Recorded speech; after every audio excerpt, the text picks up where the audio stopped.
What's going on, Nerd Army guys? Welcome to the newest episode of Nerds Mirage. Today, guys, we're going to continue our journey into the fucked up world of Game of Thrones. Today, guys, we are on season number 8, episode number 2, titled A Knight of the Seven Kingdoms. So, guys, let's get into this one. Here we go.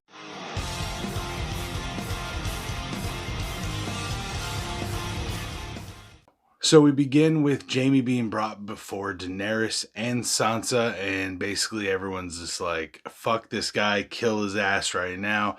But ultimately, Jaime did come there by request, and he is following through with the word that he gave. Fuck Cersei, she's a bitch. But yes, he said he would be there. He said he would help. And so he shows up. Brienne notices this, sees that this is a good thing, a good person that Jaime has become. And she actually puts her neck on the line and says, no, Jaime's a good man. He should be allowed to fight to help save the world. And they do agree. Arya shows up to watch Gendry all creepy as he's sitting there forging, muscles glistening, and she tells him, you know what, hey, like, blah, blah, blah. She's like, just been watching, she's just been hanging out. She walks up to him and gives him plans for a weapon and asks if he can make her a specific weapon. He said it shouldn't be a problem, but you could tell that she wants to get at that D and he wants to get at that P. Give in, guys. So then we get to see Jaime get a chance to try to apologize to Bran. Basically, Bran's just not having, he's not the same kid anymore either. He is now the three-eyed raven. Everything's dull, monotone, and drought, and blah. But yes, he does try. Jaime obviously has grown as a character and has grown as a person. So this is actually really cool to see.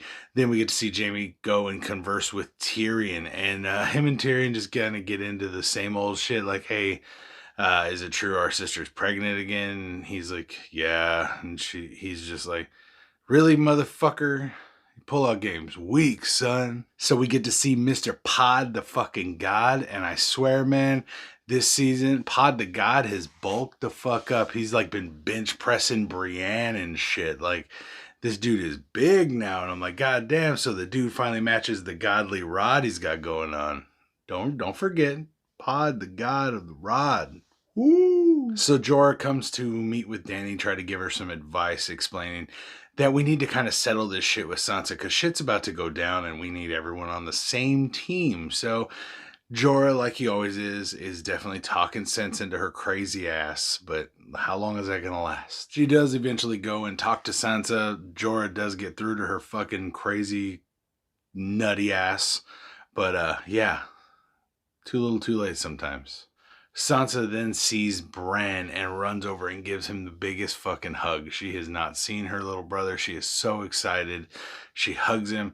He says, you know what? I'm sorry, Sansa. I saw everything. I'm the three-eyed raven. I have a power. I could see the past, future, present, and everything. And I saw everything that Ramsay did to you. And then her face just goes into a total like basically realizing my brother saw me getting raped by this fucking troll looking son of a bitch. And then he watched me feed him to his dogs. That part was fun. So Bran reveals to everyone that has gathered in the war room and they're trying to plan out how they're going to fight this motherfucker. Bran reveals, I am the three-eyed raven and he is coming for me. He has marked me, shows him the scar of the handprint on his fucking arm. He has marked me. He's coming for me. Put me as bait. Handle your shit. Kill this motherfucker. So reluctantly, with a little bit of fighting against Sansa and Jon, they agree to use Bran as bait. So we get a moment with Jon and Sam standing at the top of the walls of Winterfell. And it's just like when they were at the top of the wall at Castle Black, guys. It's just a little flashback. It's real cute and it's real fun. And these friends are back together. And this is a friendship I've loved since the first moment Jon stood up for Sam in that courtyard. And it's grown to be something pretty great. Tyrion does what Tyrion does and realizes the world's fucking ending. So I'm going to drink. Tyrion starts drinking. That's what he does. So all the heavy hitters are in this hall, sitting in front of the fire, drinking. Tormund, Jaime, Tyrion, I mean, they're all there. The big heavy hitters are there, and Brienne's there too. And she's basically, they get to all talking, and she's all, I always dreamed of being a knight of the Seven Kingdoms. And like, obviously, there's no women that are knights, so that was never going to happen. Jaime's like, fuck that. All you got to do is have a knight knight you. Come over here and kneel. And she's like, what? Come on. Give me your sword. Kneel. Jaime turns and knights Brienne, making her a knight of the Seven Kingdoms. Her dream has come true. This is so fucking amazing because this character has been through so much bullshit. We got to see her lose her first king, someone that she cared about, because he stuck up for her when they were kids and no one else would. This was an amazing character finally reaching the climax of this great story arc. I've really enjoyed Brienne the entire time. She whooped the mountain's ass, guys. So she's had respect for me for a long time. So Arya is sitting at the top of the castle drinking with the Hound, and he's like, yeah, talking about the end of the world. She's like, I don't want to be here with you fuckers if the end of the world's going. I'm out. She rolls the fuck out. She finds Gendry and tells him, you know what? We could fucking die tonight or tomorrow. I mean, we could die very soon. I've got to do this. And she just starts ripping his clothes off, rips her clothes off, mounts his ass, and they fuck. Oh man. Arya's been saving up for that one for a while now. She's finally old enough. Let's tap some ass. Lyanna Mormont meets with Jorah, and Jorah seems like he's trying to talk her out of fighting. She says, I'm the queen of Bear Island.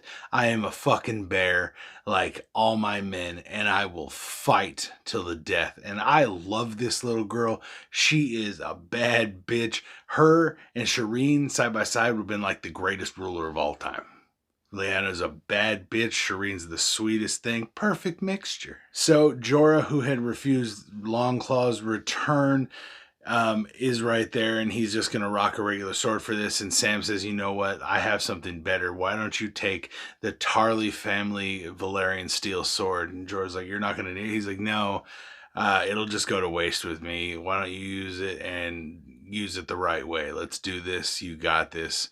I got some dragonglass daggers. I'll handle some shit. So then Jon gets with Dany and explains to her what he's found out. Explains to her that her fucking brother is his goddamn daddy, and Lyanna Stark is his mommy, and that his name is Aegon Targaryen. He is the rightful king to the Seven Kingdoms. Jon does not want her throne, though. He tells her, like, I'm supporting you. I'm backing you. I don't need it. I don't want it.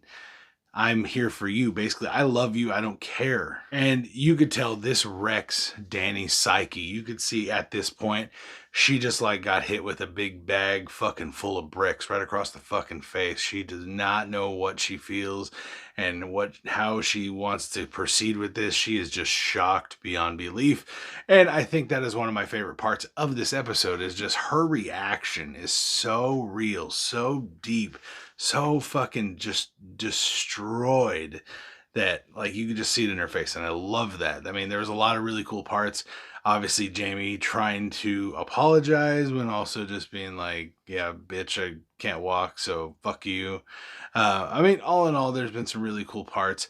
Also, getting to see Brienne become a fucking knight of the Seven Kingdoms is so awesome. She has been such a great character from the beginning, and I'm glad to see her go where she needs to go and get all that she deserves. I mean, I want to know what you guys think. Do you agree with that? Do you think Brienne really deserved to be a knight? I do personally.